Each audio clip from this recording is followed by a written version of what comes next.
coucher. Je ne joue plus, Sophie. Pourquoi? Chut, regarde.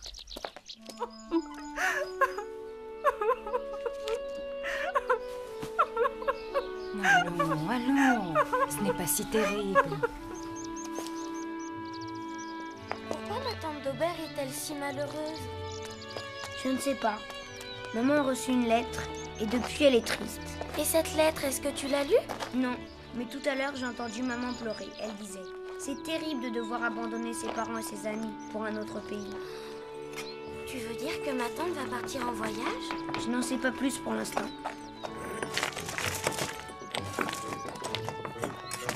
Tu as vu ça, Paul? Qu'est-ce que c'est? Sophie! Sophie, Paul! Ne restez pas là, c'est dangereux! Et venez nous rejoindre! Je ne vois pas en quoi cette merveilleuse crème peut être dangereuse. Oh.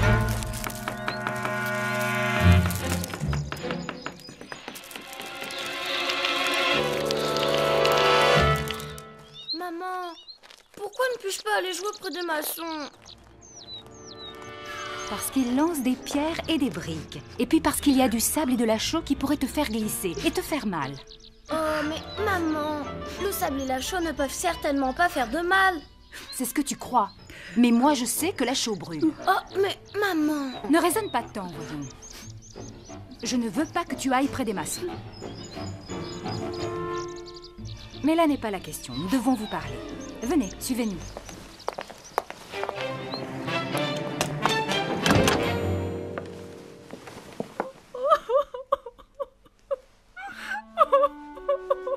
Voici Monsieur Fichini, un très vieil ami de ton père et de ta tante. Il travaille avec papa dans les trains, n'est-ce pas?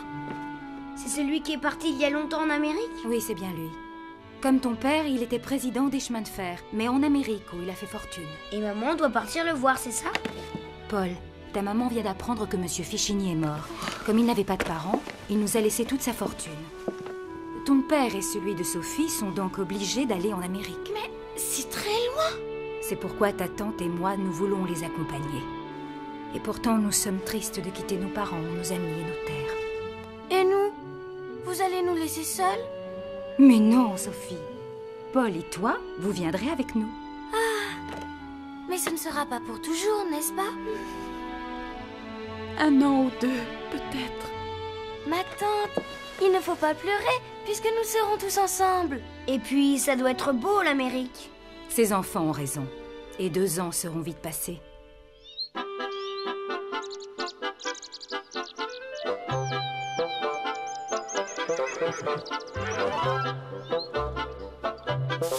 Non, pas comme ça, Paul. Tu risques de te faire mordre. Regarde, il faut toujours tenir sa main grande ouverte.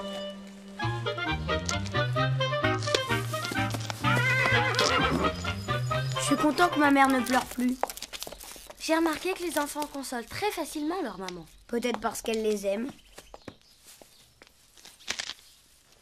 Y a-t-il des chevaux en Amérique? Sans doute, enfin, je sais pas. Il faudrait que je demande ça à mon papa. Et des tortues? Sûrement. Et des corbeaux superbes, des corbeaux rouges, oranges, roses. Pas comme nos affreux corbeaux noirs. Et des perroquets et des oiseaux-mouches. Et puis des vaches bleues, violettes, vertes. Qui mangent de l'herbe jaune. Maman m'a donné l'autre jour une pièce de 5 francs. Eh bien, j'achèterai un joli souvenir de voyage. Un superbe perroquet à qui j'apprendrai à parler. Bonne idée. Allez, tu viens? Attends-moi. Regarde. Ne me dis pas que tu vas manger ça. Et pourquoi pas? Parce que ce pain n'est pas bon. Et tu n'es pas un cheval. Si les chevaux mangent ce pain, c'est parce qu'il est délicieux. Ça m'étonnerait. Regarde cette croûte un peu trop cuite. Elle a encore le goût du feu de bois, mais cette mie bien ferme et de plus en plus tendre à l'intérieur. Que c'est bon. Je peux goûter. D'accord, si tu me trouves. Bien, mais je compte jusqu'à 50 seulement. Parfait. 1, 2, 3, 4, 5, 6...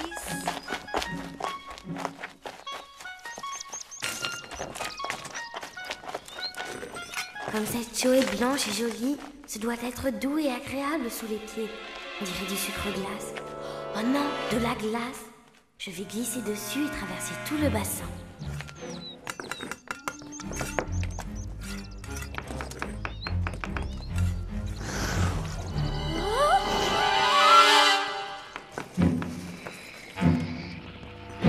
Au secours! Au secours, ça brûle! Ça brûle! Oh, mademoiselle Sophie, il faut retirer tout ça. Aïe, aïe, aïe! Ah, enlevez-moi ça, j'ai mal! Je vous en prie, ne dites rien à maman, elle me punirait. On avait de bonne, vous. Si je mens à madame, je serai renvoyée. Oh non, ne dites rien, je vous en supplie. Mina, qu'est-il arrivé? Mademoiselle Sophie est allée dans le bac à chaud, madame. Je vais vite lui rincer les jambes.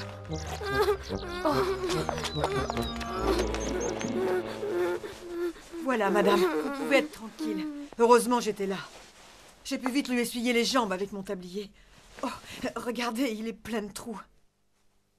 Mademoiselle, je vous avais défendu de vous approcher de la chaux.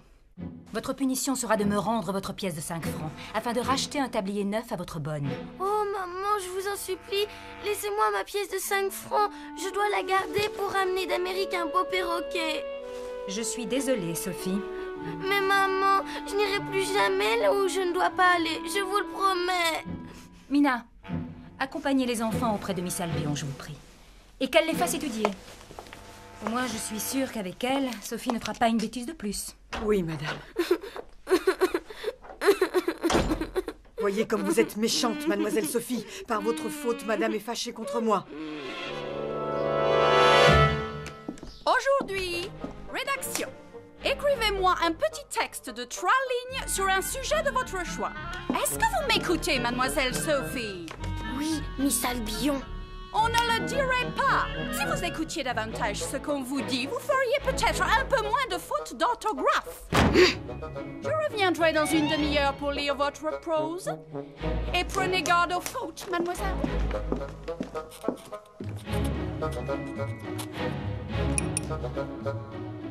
Tu ne travailles pas? Non. Tu devrais. Et pour écrire quoi, hein? Je ne pense qu'aux 5 francs qu'on m'a pris. Sophie, tu n'en tireras bon compte. Ta punition aurait pu être bien pire.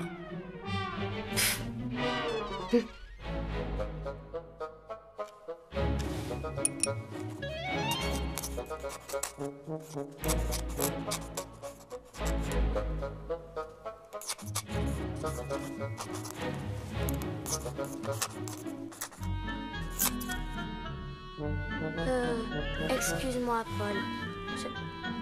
Je vais me mettre au travail. Même si ça ne sert à rien. Ce n'est pas toujours ennuyeux d'écrire. Si tu faisais un petit mot d'adieu à Camille et Madeleine. C'est vrai?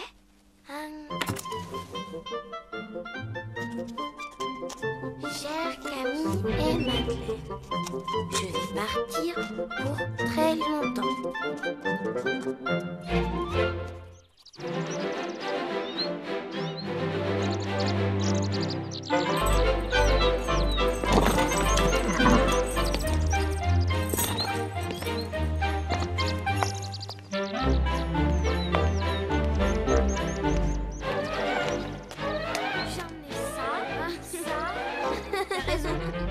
Oui, et ça aussi. Il ne faut pas oublier les jouets de Paul. Il s'en irait sans eux en Amérique. Madame, votre mère m'a recommandé de mettre les jouets dans cette malle. Mais elle est minuscule. Nos jouets ne tiendront jamais à l'intérieur. Ne commencez pas vos caprices, mademoiselle Sophie. On ne peut pas emporter tout le château en Amérique. Difficile de choisir. Bon, je vais prendre celui-ci. Celui-là, et surtout mon costume, il sera tout à fait approprié pour l'Amérique. Oh, comme je suis content. Nous allons être ensemble, avec tes parents et les miens. C'est si rare. Sophie.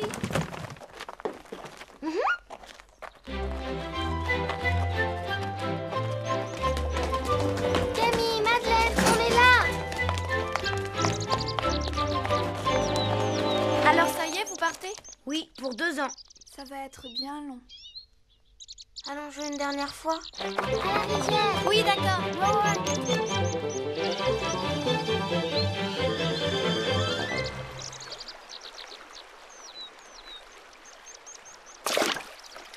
Moi, j'aurais peur d'entreprendre une si longue traversée pour aller en Amérique. Oh, pas moi. J'espère même que nous rencontrerons une tempête. Ça doit être amusant. Comme tu es courageuse.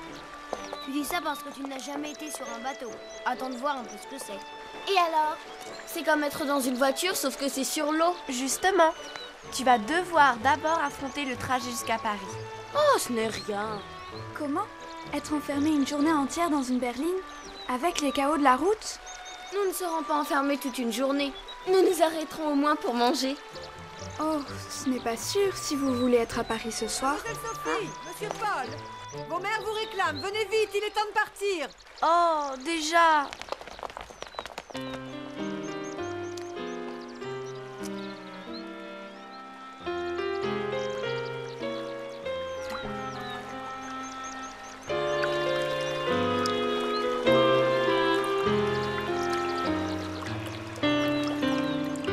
Encore en train de traîner, Mademoiselle Sophie. Nina, avez-vous préparé un repas pour le voyage? Au lieu de penser à manger, vous feriez mieux de vous dépêcher.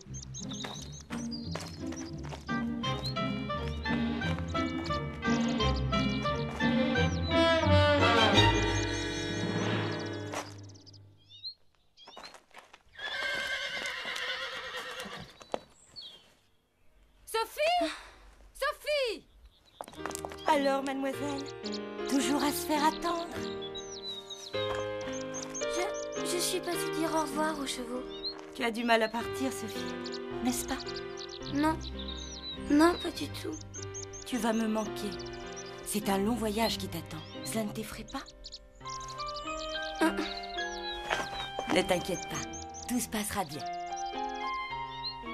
Et promets-moi d'être bien sage. Allez, vite, ta maman t'attend. Ah, tout de même. Fais tes adieux à tes amis, il est grand temps de partir. Au revoir, Sophie. Oh, fais bon voyage. Tu es prête, Sophie? Attendez, j'ai quelque chose pour vous. Chers Camille et Madeleine, je vais partir pour très longtemps. 2 ans sans vous voir. En Amérique, je penserai à vous chaque jour. Et je continuerai de vous aimer de tout mon cœur. Vous me manquerez. Votre amie pour toujours, Sophie. Cette lettre est très jolie, Sophie. Bien tournée et très émouvante. C'est vrai. Tu vois, si tu te donnais plus souvent la peine. Allez, le temps presse.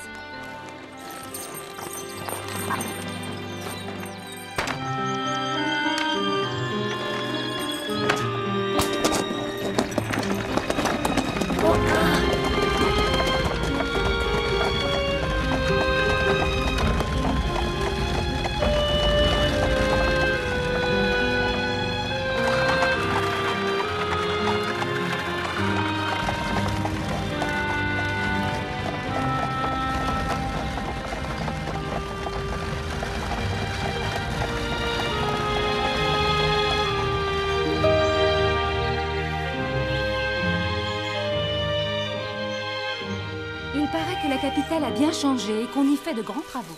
J'espère qu'elle ne va pas être défigurée. Merci, Mina. Mais je n'ai pas très faim. Comment est-ce possible? Toi qui es si gourmande. J'ai un peu mal au cœur, maman. Tu as mal au ventre? Un peu. Sophie, tu as pris le pain des chevaux. Voilà la raison de ton mal de ventre. Je t'ai déjà expliqué que ce pain était très lourd à digérer. Il reste sur l'estomac. Mais, maman, je craignais de ne pas avoir à manger pendant le voyage. Mais enfin, c'est ridicule. Est-ce qu'on t'a déjà laissé sans manger? Tu te punis toi-même, ma pauvre enfant. Tu vois, tu ne peux pas te régaler avec ce délicieux pique-nique.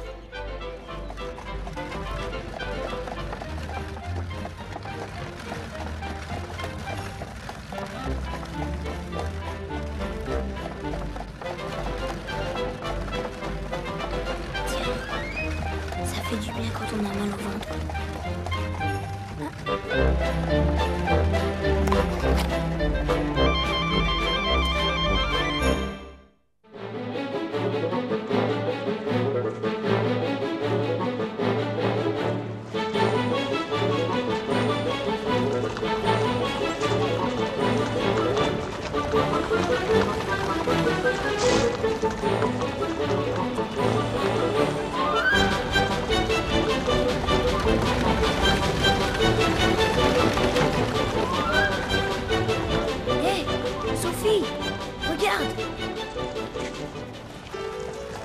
qu'il est beau.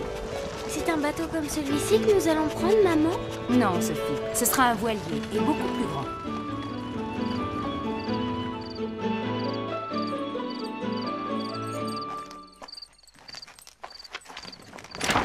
Bonjour, Julius. Bonjour, madame. Avez-vous fait bon voyage? Oui, mais je suis bien heureuse d'être enfin arrivée. Papa! Oh, comme je suis heureuse de vous voir. Bonjour, Sophie. Ce voyage s'est-il bien passé? Oh, oui. Et avant de partir, j'ai écrit un joli mot à Camille et Madeleine. Et je n'ai fait aucune faute. Bonjour, mon cher. Je suis épuisée. Papa, je suis tellement content de partir en voyage avec vous. Nous ne sommes jamais partis ensemble, quelle chance! Je me serais volontiers passé d'un tel voyage, mon pauvre Paul. Cela risque d'être extrêmement ennuyeux. Entrez vite, un repas chaud vous attend. Vous devez aussi être affamé. Oh oui, j'ai faim. Sophie n'a pas pu manger son panier repas. Et comment se fait-il? Je vous expliquerai la dernière bêtise de votre fille.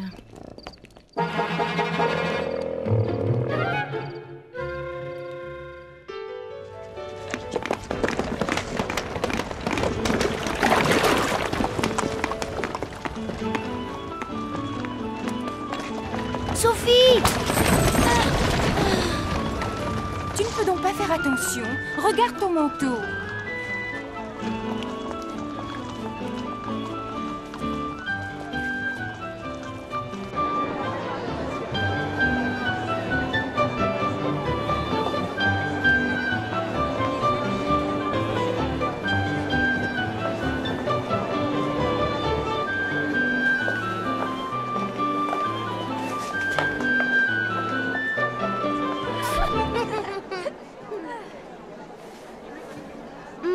Sophie, j'ai demandé à papa s'il y avait des chevaux en Amérique. Et alors? Eh bien, il y a 300 ans et il n'y en avait aucun. Ils ont été amenés par les Espagnols quand ils ont découvert le Nouveau Monde. Mais comment? Sur des bateaux. Madame, vous désirez? Il me faudrait de quoi confectionner plusieurs robes, pour moi-même et pour ma fille. Oh, merci, maman. Je vous en prie. Voilà. Je peux vous proposer cette toile des Flandres, ou mieux encore, ces soieries de Lyon. Oh, comme cette soie est belle. Elle ferait une robe magnifique. Non, non. Nous avons besoin de tissus plus résistants pour le voyage. Ah, si c'est pour un voyage, je vous conseille ces calicots d'Alsace. Voilà qui me semble plus approprié. Avez-vous plusieurs teintes? Bien sûr. Veuillez me suivre. Sophie, tu viens? Pourquoi ma mère ne veut-elle pas m'acheter de beaux tissus? C'est sans doute qu'elle ne me trouve pas belle. De toute façon, même avec une jolie robe, j'aurai toujours mes vilains cheveux.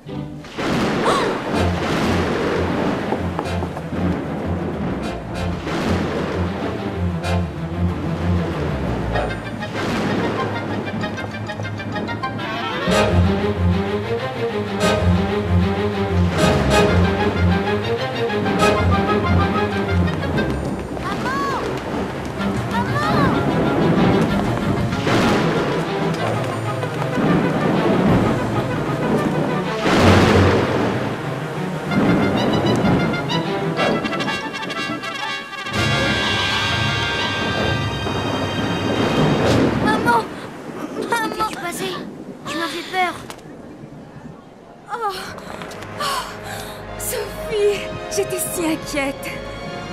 J'ai eu si peur de ne jamais plus vous revoir. Maman est là, tu vois, c'est fini.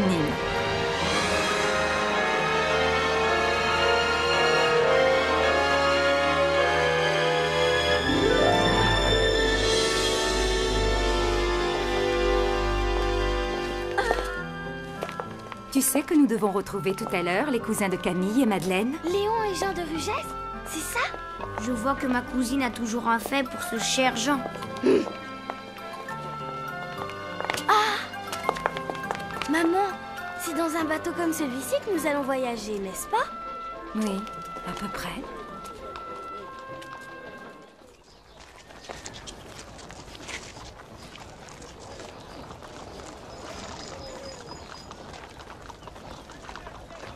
Nous allons traverser l'océan dans une frégate comme celle-ci. Une fois en Amérique, tu m'écriras? Bien sûr, Jean. Mais je n'ai pas ton adresse. Je vais te la donner. J'ai sur moi le petit carnet que tu m'as offert.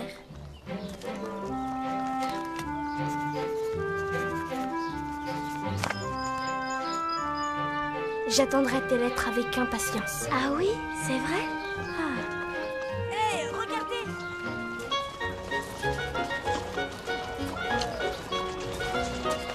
Et si nous organisions une croisière? D'accord. Ici, on dit que c'est la France, et de l'autre côté, c'est l'Amérique. C'est dommage que nous n'ayons pas de personnage à mettre dessus. Oui, il serait bien plus beau. J'ai une idée. Celui-ci, c'est maman. Celui-là, papa. Puis voilà Paul. Pauvre Paul, il est tout petit. Ma tante. Mon oncle. Sophie, tu ne crois pas que cela fait beaucoup de monde? Et comme il ne faut oublier personne, enfin, moi. Voilà. Le voyage peut commencer. Quelle traversée! Ne t'inquiète pas, Sophie. Les vrais navires flottent bien mieux.